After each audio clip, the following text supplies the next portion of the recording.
So you've got a user and they're out on the web, right? And you've got this whole set of social websites that are all doing some little different thing. And I think the question really boils down to, how does the user interact with each of these different sites? Does each site have to build the stuff up from scratch? Are they all going to have to do some thing where they all talk to each other? How is that all going to work? And I think what we're seeing evolve, which I think is the right thing both from a sort of user experience perspective, but also from a technical perspective, is you're going to have room in the middle for a new sort of service layer of providers that help users intermediate between all the different sites that they use in a way that is good on both sides.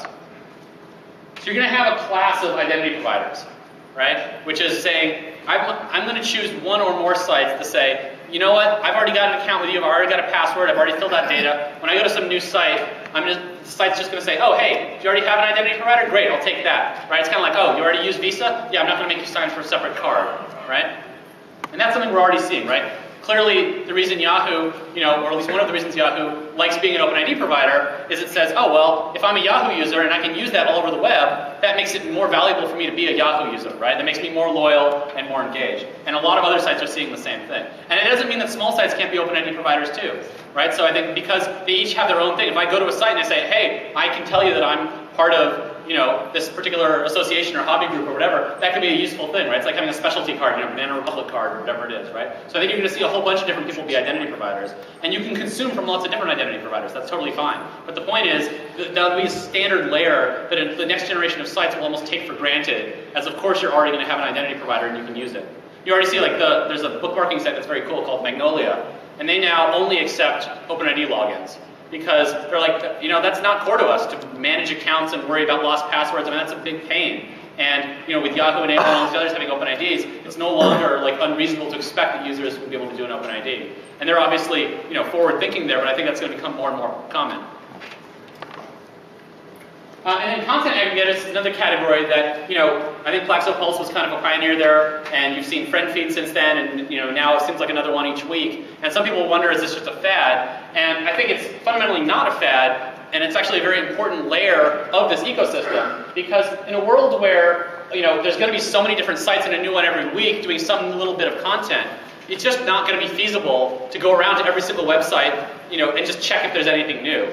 So having aggregators where you can start to say, here's what I want to share with a bunch of people, and sharing different things with different people, and then using that as a discovery engine and going back to the original sites is going to be an incredibly important thing to drive traffic to those sites and to find things.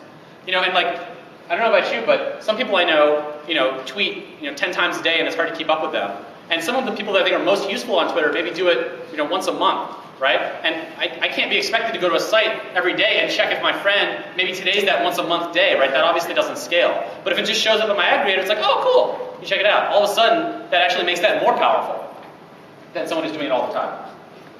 And then there's the last piece in the middle, which is something that I don't think people have talked about as much lately, but I think it's going to be just as important as these other layers. And certainly something that Plaxo is going to be spending a lot of time on. And something you started to see a good glimmer of with FriendConnect, and that is being a social graph provider.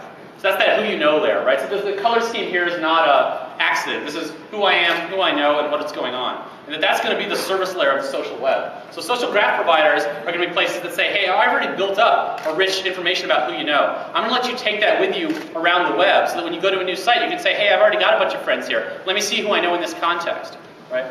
And that's been something that I think these other two identity providers and content aggregators have been pretty straightforward. There's going to be some time to adopt. And the social graph provider one is, I think there's been a lot more kind of confusion and contention about, is that something that needs to be trapped in a walled garden? Is that the value of a social network, is the social graph? Or is it just like these other things where when you empower your users to work together with the tools they use, everybody does better? And ultimately the market will decide, but we're certainly in the camp that believes that helping your users stay connected to other people all around the web is a very valuable thing, both for them and for us. And I think a lot of people agree.